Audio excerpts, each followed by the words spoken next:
चलो स्टार्ट। नमस्कार साथियों, आज का दिन हमारे पार्टी के लिए कहीं खुशी कहीं गम का दिन रहा है। इसके बारे में विस्तार से पहले मेरे साथी पवन खेरा जी आपको संबोधित करेंगे, उसके बाद में मैं कुछ कहूँगा और उसके बाद में आपके सवाल लेंगे। पवन खेरा जी। थैंक यू जयराम जी।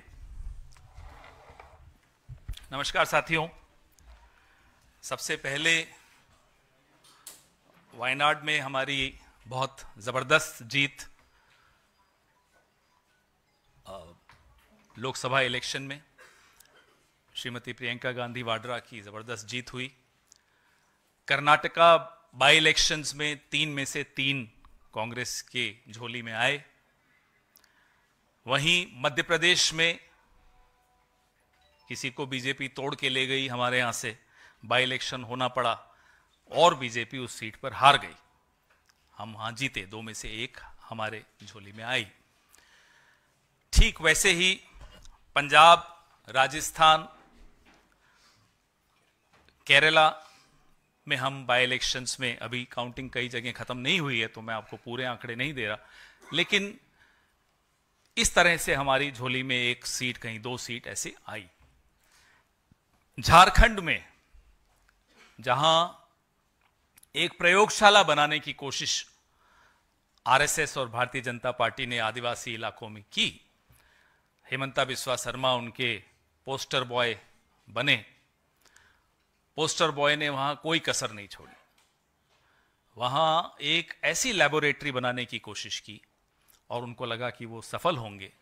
जहां Yogi Adityanath ji poster boy number 2 बनकर आए और ऐसे ऐसे नारे नंबर 2 बनकर आए और ऐसे ऐसे नारे झारखंड में दिए और ऐसे मंदबुद्धि तरीके से वो कैंपेन चलाया गया कि अपनी ही सरकार, अपनी ही केंद्र सरकार के विरोध में नारे दिए गए कि साहब घुसपैठिए घुस गए, 10 साल से आप सरकार में हैं, झारखंड का तो किसी और देश से बॉर्डर भी नहीं है, लेकिन घुसपैठी आ गए। तो क्या आदित्यनाथ जी राजनाथ जी के खिलाफ षड्यंत्र रच रहे थे, अमित शाह के खिलाफ षड्यंत्र रच रहे थे? आजकल सुना है आपस में सबकी बड़ी तनी हुई है। कौन क्या कर रहा था नहीं मालूम, झारखंड के लोगों ने इस तरह की राजनीति को सिरे से ठुकराया और एक काम करने वाली सरकार को फिर से जिताया, अच्छे बहुमत से जिताया। आप में से कई साथी बड़े चिंतित थे, साहब कांग्रेस तो सिंगल डिजिट में रहेगी, ये नहीं हो रहा, वो नहीं हो रहा, और चिंता आपकी मैं समझ सकता हूं। कांग्रेस ने अपनी परफॉर्मेंस वहां बहुत अच्छी तरह से आपके सामने रखी, आपको दिखी। झारखंड में जीत तो अपने आप में खुशी देती है, लेकिन झारखंड में इस तरह की राजनीति हारी, इस बात की खुशी और ज्यादा बढ़ जाती है, जिस राजनीति का भी मैं आपको जिक्र कर रहा था। अब आते हैं हम महाराष्ट्र पे, क्योंकि आप लोग झारखंड कम दिखा रहे हो आज टीवी पे, मैं देख रहा था सुबह से, पता नहीं क्यों, जैसे झारखंड मणिपुर की तरह हिंदुस्तान से बाहर चला गया हो, इसलिए झारखंड पे थोड़ा ज्यादा बोलना चाह रहा था मैं। महाराष्ट्र में जो पैटर्न पिछले कुछ सालों से हमें देखने को मिल रहा है, वो पैटर्न फिर से वहां भी दोहराया गया। आपको मैं एक आंकड़ा देता हूं, चौंकाने वाला आंकड़ा है। जिस महाराष्ट्र में लोकसभा इलेक्शन, जो कि मोदी जी के नाम पर लड़ा जाने वाला इलेक्शन था, उस महाराष्ट्र ने बीजेपी को हराया था। वो इलेक्शन मतलब मोदी जी को प्रधानमंत्री नहीं बनने देना चाहता था वो राज्य। वही राज्य उसी बीजेपी को 4 महीने 5 महीने के भीतर 148 सीटों में से 132 सीटें दे देता है। ये स्ट्राइक रेट आपको कुछ समझ में आ रहा है? कैसी स्ट्राइक रेट है? या तो यह मान लिया जाए कि महाराष्ट्र मोदी जी के खिलाफ है, माइनस मोदी जी बीजेपी के साथ है। क्या ये मानेंगे? हरियाणा में भी यही पैटर्न था। जिस हरियाणा ने लोकसभा में मोदी जी को हराया, वो हरियाणा बीजेपी में विधानसभा में जिता देता है बीजेपी को। तो क्या मोदी जी के खिलाफ एक माहौल था इन राज्यों में, या बनता जा रहा है हर राज्य में? यह बात आपको कहीं टीवी पे चर्चाओं में नहीं सुनाई देगी, लेकिन एक कॉमन सेंस की बात है कि 4 महीने पहले मोदी जी के नाम वाला इलेक्शन बीजेपी हारती है, 4 महीने बाद मोदी जी का इलेक्शन नहीं है, राज्य सरकार का इलेक्शन है, बीजेपी की स्ट्राइक रेट 148 में से 132। ये स्ट्राइक रेट संभव है क्या? अगर ये स्ट्राइक रेट संभव है तो क्या मोदी जी के लिए चिंता का विषय नहीं है कि उनके नाम के चुनाव अब वो हारनी शुरू हो गई पार्टी उनकी? ये सोचने की बात है। खैर, ये उनके लिए है चिंता का विषय। हमारी चिंता का विषय है लोकतंत्र, हमारी चिंता का विषय है चुनावी पारदर्शिता, हमारी चिंता का विषय है कि क्या इतने साल इस तरह से पिछले दरवाजे से सरकार बनाई, सरकार बनाने के बाद एंटी इनकम्बेंसी का रिवर्स हो सकता है क्या बीजेपी के लिए? 148 में से 132 सीटें ले जा सकती है क्या बीजेपी? तो लोकसभा में क्या हो गया था? हमने लगातार शिकायतें करी। बीजेपी की एक महिला नेत्री के घर से चुनाव आयोग की वेबसाइट में घुसकर नाम काटे जाने की शिकायत जयराम रमेश जी ने की थी, महाअघाड़ी के सारे नेताओं ने की थी।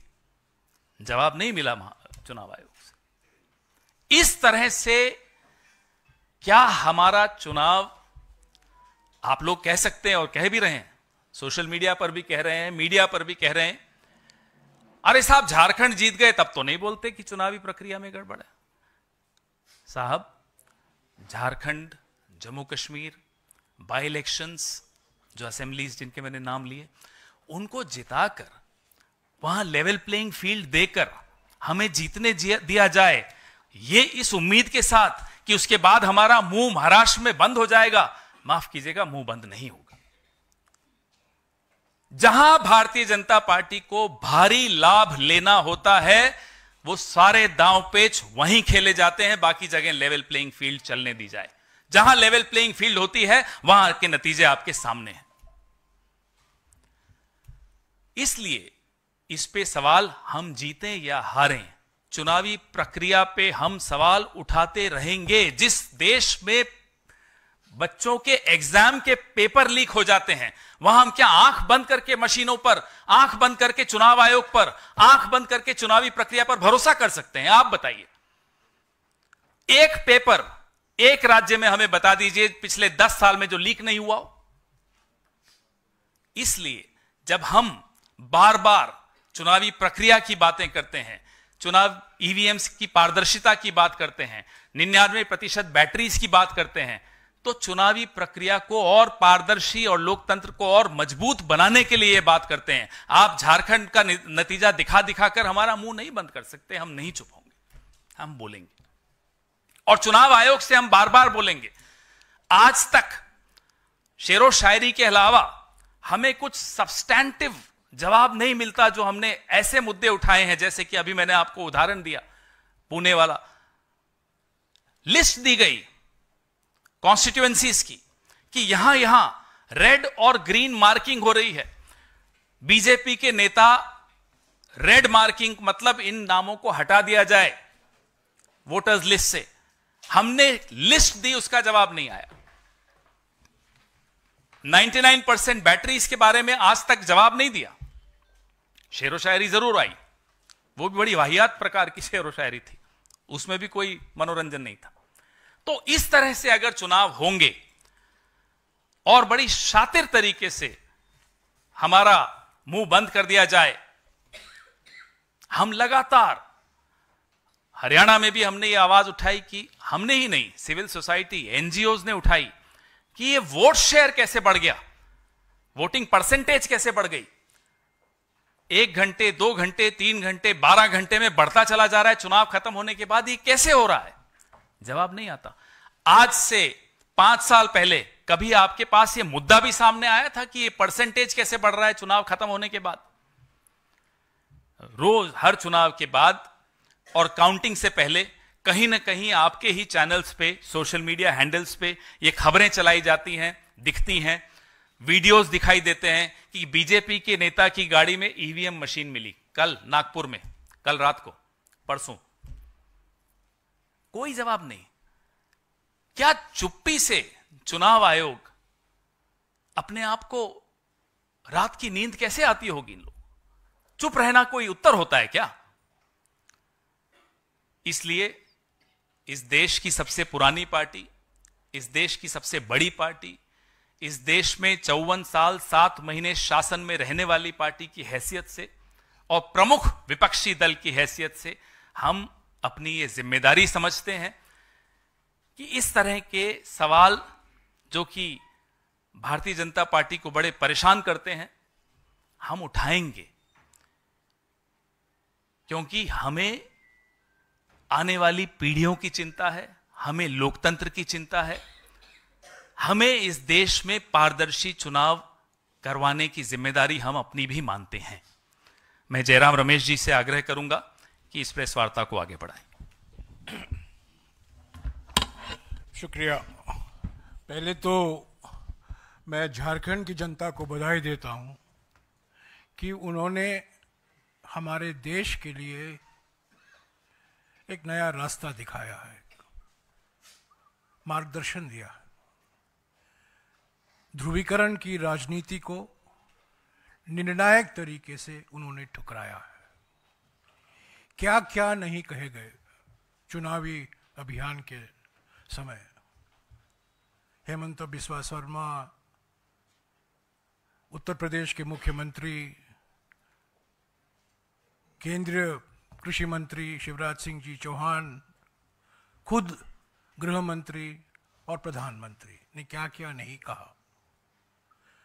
और सारा चुनाव झारखंड में सिर्फ एक मुद्दे और एक शब्द पर लड़ा गया, और वो है घुसपैठी। भय पैदा करने की खूब प्रयास की गई,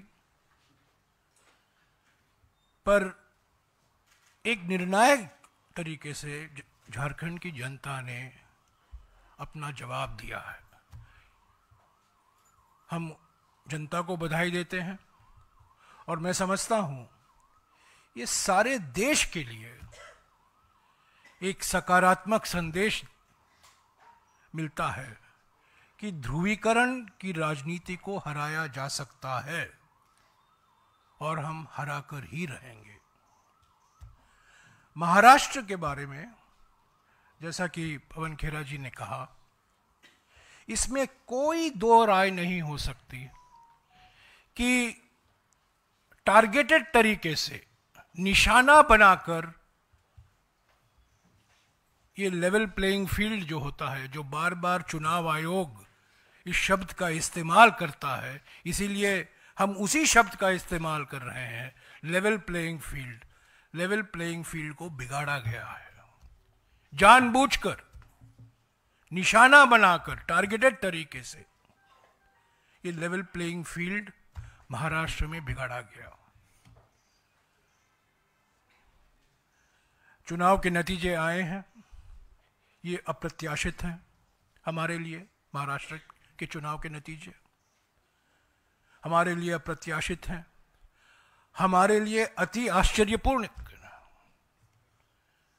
और मैं समझता हूं ये भी कहा जा सकता है ये अकथनीय है। इसका कोई समझने की कोशिश करेगा वो समझने नहीं पाएगा। कई लोग विश्लेषण कर रहे हैं सुबह से, विकास की जीत हुई है। अकथनीय मीन्स इनएक्सप्लिकेबल। सुबह से विश्लेषण चल रहा है कि विकास की जीत हुई है, और एक एनसीपी अजीत पवार के नेता ने कहा है कि कांग्रेस पार्टी का जो फेक नैरेटिव था लोकसभा के चुनाव के समय, उसको महाराष्ट्र की जनता ने ठुकराया है। ये बिल्कुल गलत है, इसमें कोई संदेह नहीं होनी चाहिए किसी के मन में कि जो हमारा लोकसभा चुनाव में जो एजेंडा था, जो हमने मुद्दे उठाए थे, आर्थिक असमानता, सामाजिक ध्रुवीकरण, संविधान की सुरक्षा, जाति जनगणना, और ये जो मोडानी घोटाले हैं, ये मुद्दे आज भी उतना महत्व रखते हैं और रखेंगे जब लोकसभा चुनाव के समय हमने उठाया था, हमारे नेताओं ने उठाया था, कांग्रेस अध्यक्ष ने उठाया था, राहुल जी ने उठाया था। जाति जनगणना, 50% आरक्षण की सीमा अनुसूचित जाति, अनुसूचित जनजाति और ओबीसी वर्गों के लिए, मुडानी घोटाला, ये सब मुद्दे रहेंगे। और हम समझते हैं महाराष्ट्र की जनता ने इसको ठुकराया नहीं है। कैसे ये नतीजा आया है, इस पर जरूर हम और जांच करेंगे, इसका विश्लेषण होगा, ये स्वाभाविक है।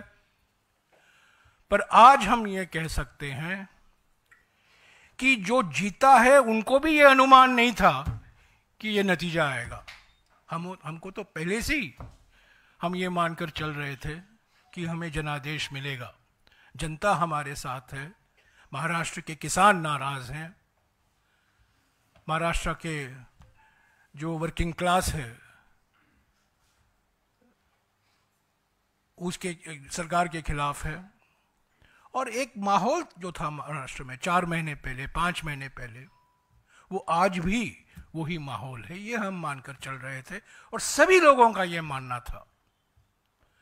पर जो नतीजे आए हैं ये बिल्कुल इसके विपरीत हैं। पर इसका माने ये नहीं है कि हम हमारे एजेंडे से पीछे हटेंगे।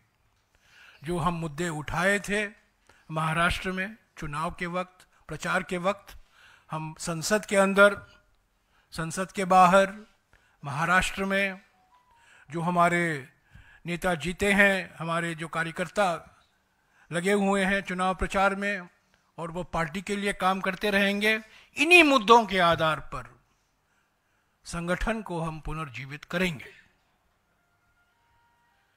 धक्का मिला है, ये बिल्कुल जरूरी है, पर ये धक्का दिया गया है। कोई षड्यंत्र है कहीं भी हमें हराने का?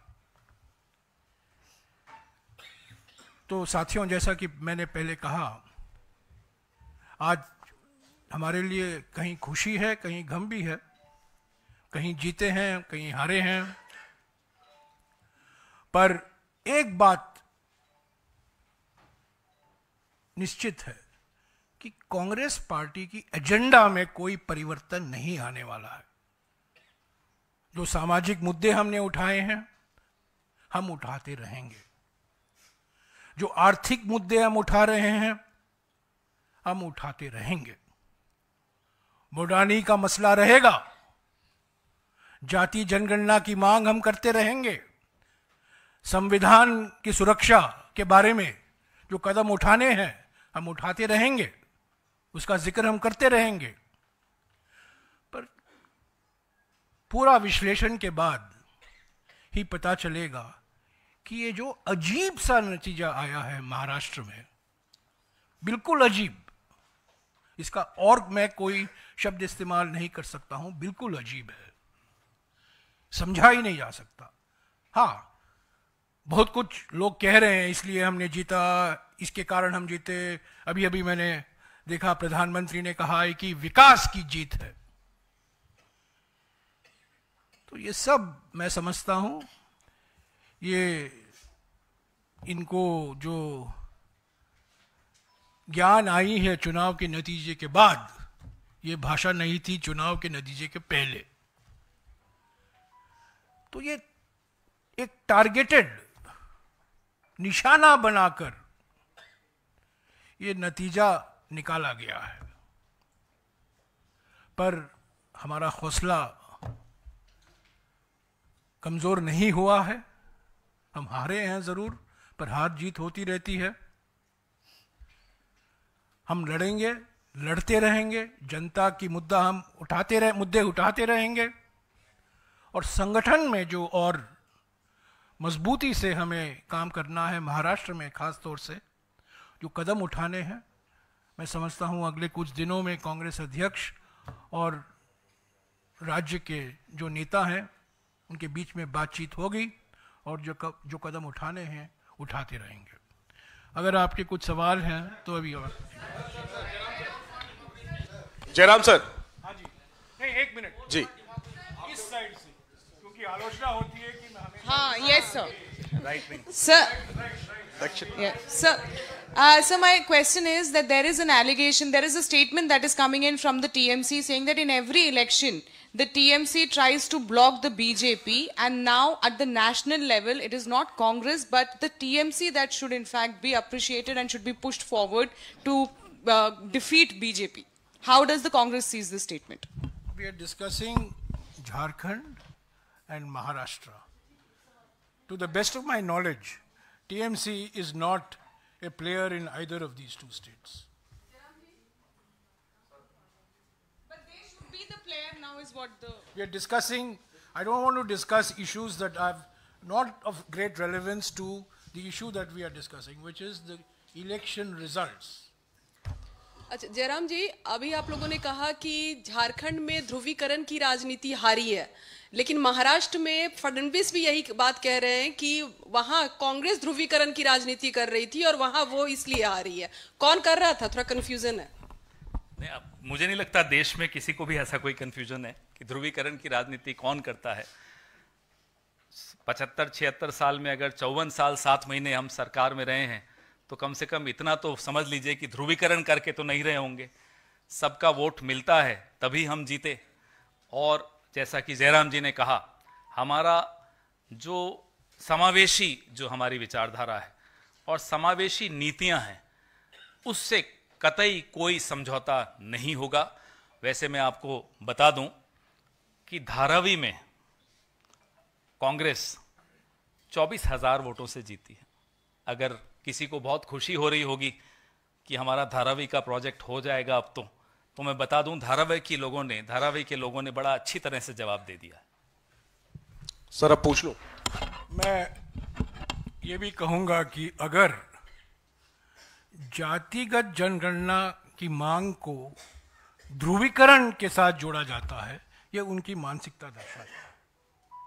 जब हम ध्रुवीकरण की बात करते हैं, ज्यादातर हम धर्म के आधार पर जो समाज को बांटा जा रहा है, ध्रुवीकरण करने की प्रयास की जा रही है धर्म के आधार पर. और जो आलोचना की जा रही है कि जब हमारे नेता, खास तौर से राहुल जी, कांग्रेस अध्यक्ष जी, जाति जनगणना की बात उठाते हैं, वो समाज का ध्रुवीकरण कर रहे हैं, मैं नहीं समझता हूं ये सही है. ये मैं समझता हूं संविधान का अपमान है, संविधान के निर्माता बाबा साहब अंबेडकर जी का अपमान है कि जातिगत जनगणना की मांग को ध्रुवीकरण से जोड़ा जा रहा है. सर अब पूछ लो. सर जयराम सर इधर से भी. एक मिनट आना, धीरे धीरे वहां, धीरे धीरे लेफ्ट वर्ड, राइट से centre. You have attacked no less than the Election Commission on electoral rolls. You have said various other acts of omission and commission on the Election Commission. Who stopped you from raising these issues, taking it up if the referee was not fair? What did you do, and why are you now blaming it after the entire match is over, that the referee is wrong? Well, during the match also, we kept approaching the Election Commission. Wait, just a minute, I know what you're saying. So, we kept raising this issue. Mind you, my friend, I know you belong to a particular channel, but I'll still say it in response to your question. Just as nobody believed us when we spoke about Mr. Gautam Adani, now that the DOJ, now everybody is barring one channel, everybody is talking about it. Similarly, a day will come when all that is happening in the name of elections in this country will be exposed. And I hope that day comes sooner than later. यही सवाल था. We made numerous complaints to the Election Commission during the campaign. Okay? So it's not true to say that we did not approach the Election Commission. But I think, you know, this word that I keep hearing, that the BJP won Maharashtra because of micromanagement. This word micromanagement is a euphemism. It's a, you know, it's a nice way of saying ground level manipulation. Micromanagement is equal to ground level manipulation. And this is exactly what has happened. Targeted.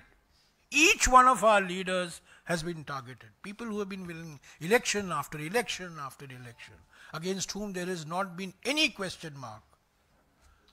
Models of integrity, models of efficiency, people who have been senior ministers, former chief minister.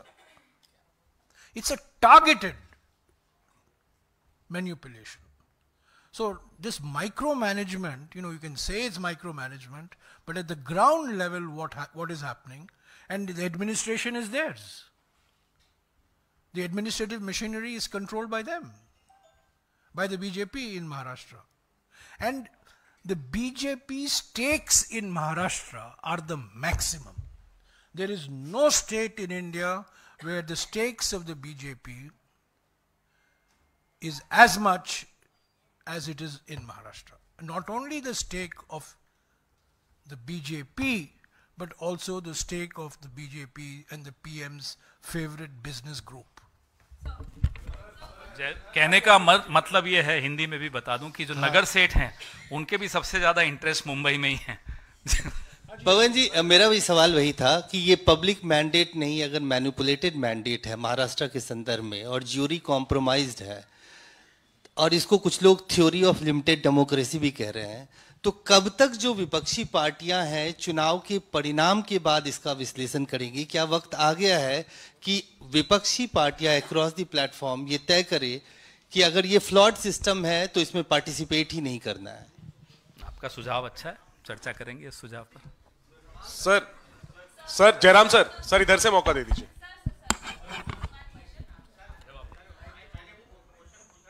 Left. ये मैं आपको एक जवाब दूंगा। ये law जो हो गया है ना, फ्लॉ बन गया है। और सही जवाब आपने उठाया। सारे विपक्ष पार्टियों को एक होकर एक आवाज में अपनी आवाज उठानी चाहिए। इसीलिए आपको याद होगा, हम इंडिया जनबंधन के पार्टियों ने लगातार 10-11 महीने तक हमने कोशिश की इलेक्शन आयोग से मिलने की, वीवीपैट के मसले पर। हमें समय नहीं मिला, हमें अपॉइंटमेंट नहीं मिला। हमने एक दस्तावेज भी सौंपा इलेक्शन कमीशन को, पर कभी इस मामले पर हमें मौका नहीं दिया गया। तो लड़ाई हम लड़ते रहेंगे, चुनाव हम लड़ते रहेंगे। कभी जीतेंगे जहां लेवल प्लेइंग फील्ड है, और कभी हारेंगे जहां टारगेटेड निशाना बनाया जाता है कि लेवल प्लेइंग फील्ड को बिगाड़े। जैसा कि अभी सबसे लेटेस्ट इसका नमूना मिसाल है महाराष्ट्र। हाँ जी सर, जयराम सर, लेफ्ट, आई कम बैक। हेलो सर, यही जो सवाल आपसे पिछले दो किए गए हैं। जी सर, शुक्रिया। सर, यही जो सवाल आपसे पिछले दो किए गए हैं, आपने हरियाणा के नतीजों को तंत्र की जीत बताया था, आज महाराष्ट्र के नतीजों को षड्यंत्र बताया है। तो लोग ये जानना चाहते हैं कि आप लोग निर्णायक तौर पर इस षड्यंत्र, तथा कथित षड्यंत्र जो आप कह रहे हैं, इसके खिलाफ निर्णायक तौर पर आप लोग क्या करने वाले हैं? आपकी क्या रणनीति है, या सिर्फ ये एक रस्म है जो आप रिएक्शन दे करके हर बार हरियाणा के बाद छोड़ दिया, आज आप महाराष्ट्र के बाद छोड़ दे रहे हैं? और हमने देखा कि राहुल गांधी वायनाड में ज्यादा सभाएं कर रहे थे, जबकि वो एक उपचुनाव था और नतीजे भी लगभग स्पष्ट थे चुनाव वोटिंग से पहले ही, लेकिन महाराष्ट्र पर उनका फोकस कम था। उन्होंने वायनाड में ज्यादा सभाएं की, महाराष्ट्र पर कम सभाएं की। इसका क्या स्पष्टीकरण है कांग्रेस के पास? क्या इसकी वजह से ये नहीं लगता कि खराब है? झारखंड में कम से कम 4 बार तो मुझे याद है कि राहुल जी की विजिट झारखंड में हुई थी। नहीं, मैं कर रहा हूं, महाराष्ट्र में भी लगातार उन्होंने चुनाव शुरू होने से पहले से शुरू किया। ऐसा नहीं है कि आप कह दें कि वहां गए यहां नहीं गए, ये मुझे लगता है एक गलत आकलन है। नंबर 1 जो आपका सवाल था कि हम मुद्दा ये चुनाव की पारदर्शिता का उठाते हैं और छोड़ देते हैं। हमारा जो तपस्या है, पहली तपस्या मीडिया से है। आप जिसको मास्टर स्ट्रोक की उपाधि देते हैं, उस पर थोड़ा सवालिया निशान भी लगाना शुरू कीजिए। जैसे जयराम जी कह रहे थे माइक्रो मैनेजमेंट, ये क्या मुद्दा है, ये क्या है माइक्रो मैनेजमेंट? इसको आप भी जरा थोड़ा, आप लोगों की भी इसमें सहायता चाहिए होगी हमें। मैं तो खुलकर आपसे ये मांग रहा हूं कि आपकी सहायता चाहिए होगी। लोकतंत्र को बचाने की जिम्मेदारी हमारी है, उतनी ही आपकी भी है। हम सब स्टेक होल्डर्स हैं उसमें। तो इसमें थोड़ा एक कदम अब आप भी बढ़ाइए तो उचित रहेगा, सबके लिए अच्छा रहेगा। सर, आप ही के सवाल है ना? सर, जैसे पिछली बार आपने हरियाणा के बहुत सारे उम्मीदवारों ने, जो कांग्रेस के उम्मीदवार थे, आपसे शिकायत की कि ईवीएम की काउंटिंग में गड़बड़ी है। महाराष्ट्र में आपके जो उम्मीदवार हैं कांग्रेस पार्टी या जो अलायंस के उम्मीदवार है, क्या उनकी तरफ से कोई बड़ी संख्या में ऐसी कोई शिकायत आई है, या आप पॉलिटिकल रिव्यू करेंगे हार का या टेक्निकल रिव्यू करेंगे?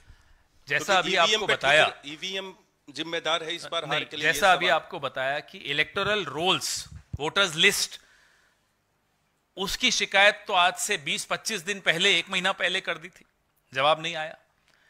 ऐसे ही हमारी जितने भी गठबंधन के हम सदस्य हैं, सब अपना अपना विश्लेषण करके अभी तो रिजल्ट आ ही रहे हैं, जो भी होगा वो आपसे भी साझा करेंगे और चुनाव आयोग तक भी जाएंगे, और जो भी हथियार हमें अपने बदलने होंगे तो बदलेंगे भी। सर आपका सर शिकायतें आ रही हैं, मैं सीधा जवाब दूंगा, शिकायतें आ रही हैं, अभी और वक्त लगेगा। आपको याद होगा हरियाणा में जब नतीजे निकले थे 8 तारीख को, करीब 1.5 दिन लगे थे सारे शिकायत आने में, और हम चुनाव आयोग को गए। तो ये शिकायतें आ रही हैं, 5 बजे के बाद 6 बजे के बाद आने शुरू हो गया है हमारे सेंट्रल वॉर रूम में, और कल तक मैं आपको इसके बारे में और जानकारी दे पाऊंगा किन किन सीटों में कितने सीटों पे शिकायत आई हैं, पर शिकायतें ज़रूर आ रही हैं। सर आपके एक पॉलिटिकल रेजोल्यूशन में भी सीडब्ल्यूसी के आप लोगों ने कहा था कि बैलेट पर जाने को लेकर के आप लोग जो है उस पर एक काम करेंगे।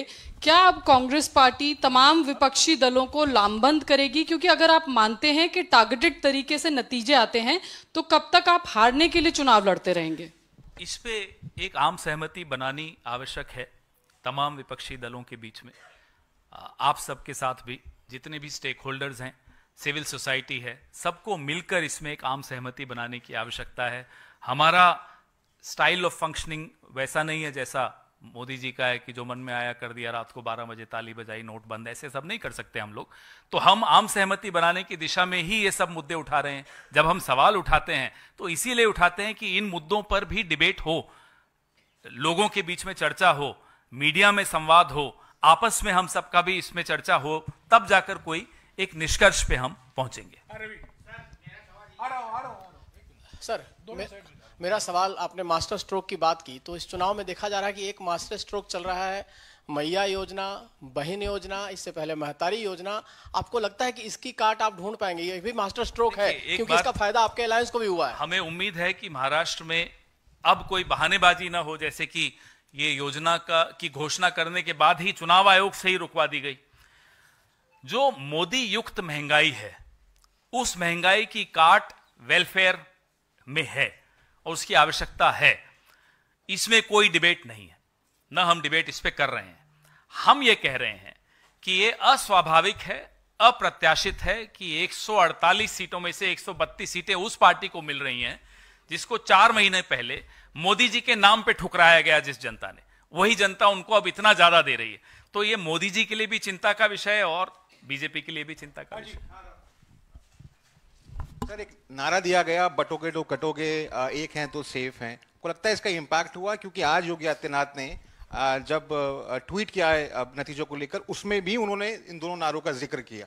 को लगता है कि इम्पैक्ट हुआ महाराष्ट्र चुनाव? जिस व्यक्ति ने ये नारा दिया वो बीच प्रचार के छोड़ के चले गए थे, तो मुझे नहीं लगता कि इन नारों का इस देश पे कोई प्रभाव पड़ता है। ये नारे चलाए जाते हैं, फिर ये तथाकथित, जैसा कि सर ने कहा, माइक्रो मैनेजमेंट की जाती है, तथाकथित माइक्रो मैनेजमेंट की जाती है। अगर ये नारा चलना होता तो झारखंड में भी चलता, जहां इन्होंने सबसे ज्यादा, आदित्यनाथ जी और हेमंत बिस्वा शर्मा जी ने इस तरह की बातें बहुत की थी। तो ये मैं नहीं मानता, और हम सबको इस देश की आत्मा पर भरोसा है कि इस देश की आत्मा इस तरह से बांटी नहीं जा सकती। ये वोट फॉर डेमोक्रेसी की रिपोर्ट आई, 79 सीट्स में घपला किया गया था, वोट फॉर डेमोक्रेसी। फिर अभी हरियाणा और जम्मू कश्मीर के इलेक्शन पर भी उनकी रिपोर्ट आई, उसके बाद एडीआर की भी रिपोर्ट आई थी। लेकिन आपने एक फॉर्मल एक ब्रीफिंग की थी वोट फॉर डेमोक्रेसी की रिपोर्ट पर जब आई थी, उसके बाद आपने इसको सीरियसली लिया नहीं। अब आप उसका नतीजा भुगत रहे हैं, ऐसा लगता है सर। सवाल क्या? सवाल यही है कि वो रिपोर्ट को जो है आपने सीरियसली लिया नहीं। जो इलेक्शन कमीशन के बारे में जो कहा कि भाई ट्रांसपेरेंसी नहीं है, सब गड़बड़ जो किया है, वो जो सीटें हैं 79 सीट्स वगैरह का जो था मामला। नहीं तो आपकी ऑब्जर्वेशन है, इसमें सवाल अभी मेरी भी नहीं मिला। ऑब्जर्वेशन नहीं है, मैं ये कह रहा हूँ कि पार्टी की तरफ से जब आप आज ये अगर हम बार-बार ये मुद्दा उठा रहे हैं, जी, चुनाव के पहले भी उठा रहे हैं, लगातार चुनाव आयोग में भी जा रहे हैं, लगातार आपसे भी इस तरह की बातें चर्चाएं कर रहे हैं, तो इसीलिए कर रहे हैं कि इस पे एक आम सहमति बनाई जा सके, एक प्रेशर सरकार पर आ सके, चुनाव आयोग पर आ सके, सोता हुआ जमीर उनका जाग सके। Sir, some of your Maharashtra Congress leaders have also expressed a concern that... एक मिनट। जब मैंने कहा कि जो हम मुद्दे उठा रहे हैं, हम उठाते रहेंगे, उसमें मैं मणिपुर भी जोड़ना चाहता हूं। मैंने कहा जाति जनगणना, संविधान की सुरक्षा, 50% आरक्षण की सीमा, मोदानी, मणिपुर भी एक बहुत गंभीर मुद्दा है जो महाराष्ट्र के नतीजे से अचानक उड़ नहीं गया, कहीं बाहर निकल नहीं गया है। तो ये मानना कि जो मुद्दे हम उठाए थे महाराष्ट्र के चुनाव के वक्त, अभियान के वक्त, वो मुद्दे अभी नहीं रहेंगे, ये बिल्कुल गलत फहमी में किसी को नहीं रहना चाहिए। ये मुद्दे हैं और ये मुद्दे रहेंगे। Sir, a concern is being raised that during the seat sharing formula when it was getting decided, Uddhav Thackeray-led Shiv Sena was quite aggressive about it, and they have got those particular seats where the Congress party was having a stronghold. Do you also believe that there were some mistakes which have happened at that point of time, and that is one of the reason why the Congress party is not being able to perform well? See, I don't believe in instant analysis, okay? Only coffee can be instant, and analysis cannot be instant. So everybody has theories. I'm sure when the state level leaders will speak to the Congress President this afternoon had a word with the General Secretary concerned of Maharashtra, Mr. Ramesh Chanitala, and I'm sure in the next 24 hours, 36 hours, there will be a meeting where all these issues will be discussed. But you know, it's very easy to be wise after the event. The fact is, we had an alliance. We had three-party alliance, we had seat sharing, there were differences which were resolved, we fought unitedly, but we were up against a machine which was manipulating on the ground. We were up against a machine that had targeted, deliberately targeted, seat after seat after seat. I can tell you, I don't want to take any names, but total non-entities have won from the BJP. Total non-entities. But you, 1 minute, let me finish. Total non-entities have won. And senior Congress leaders, senior NCP leaders, senior Shiv Sena UBT leaders have been targeted.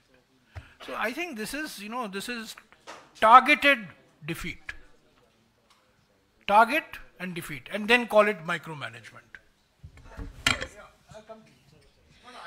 Sir, that it cannot be across the board that you can target just like that. There has to be, that means that you should have gone to the Supreme Court against whatever. It is targeting, they have targeted every seat that the BJP is contesting.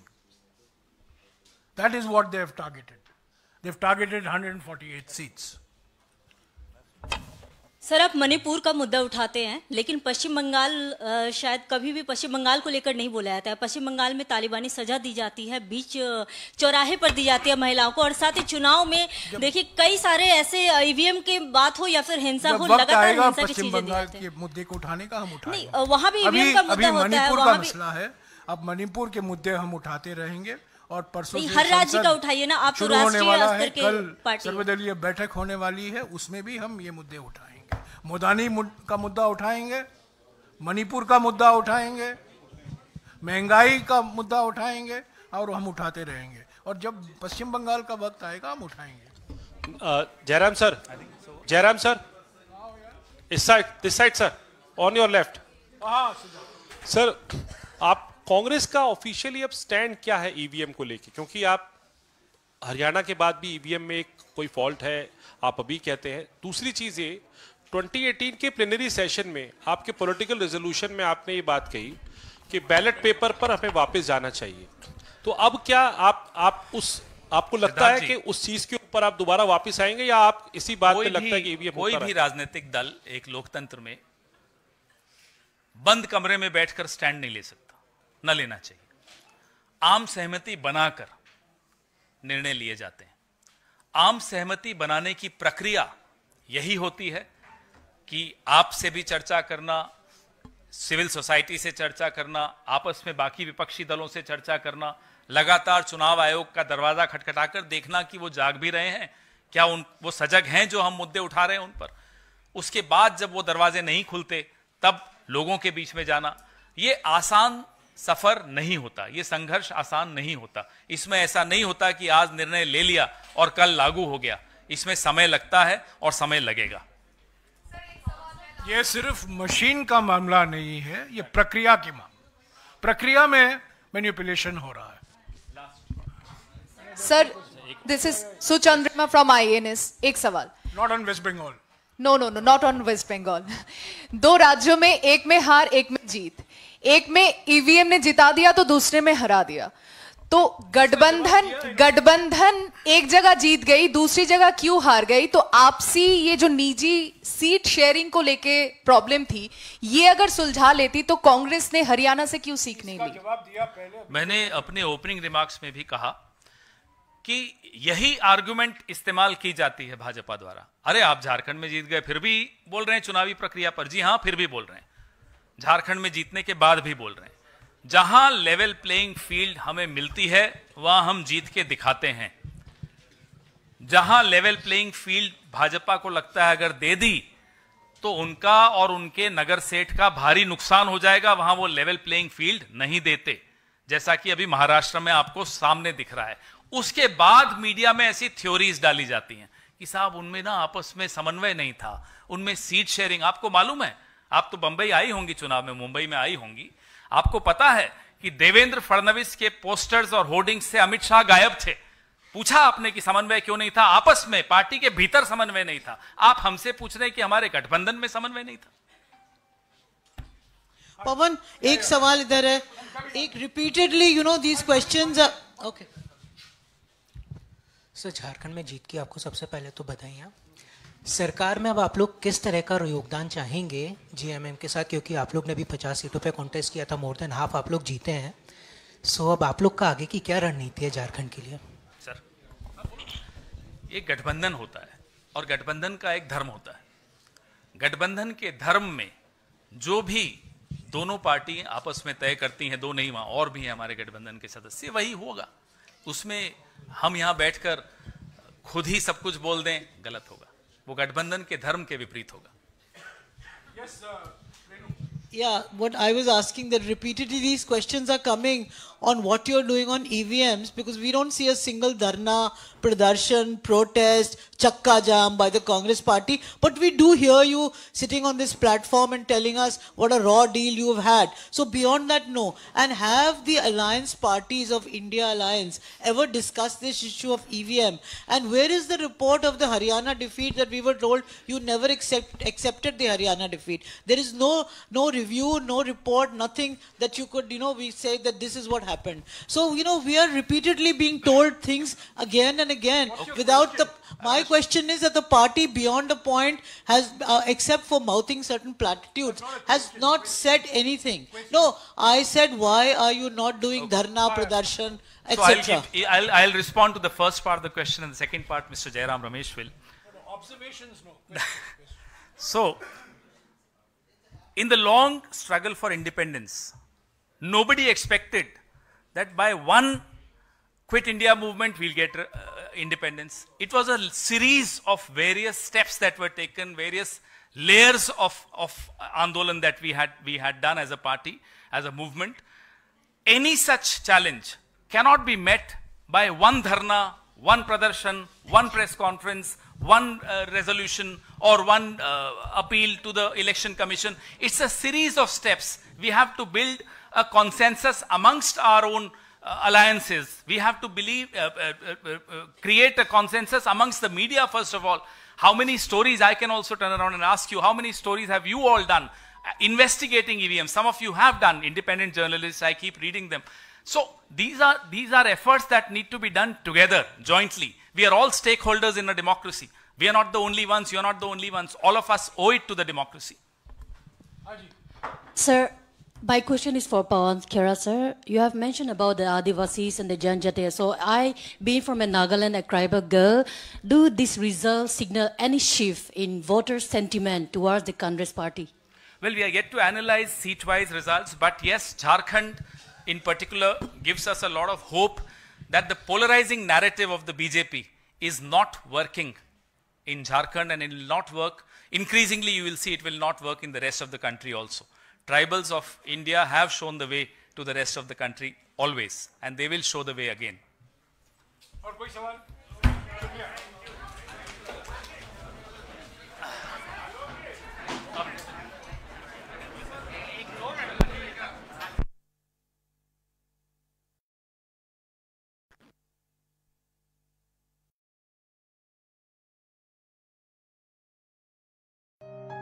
Today, we present a powerful speech by Palki Sharma, an esteemed journalist and thought leader, as she explores India's trajectory under Prime Minister Narendra Modi's leadership. With a focus on economic growth, digital advancement, and international diplomacy, Sharma provides a nuanced analysis of India's achievements and challenges. Join us to gain insights into the factors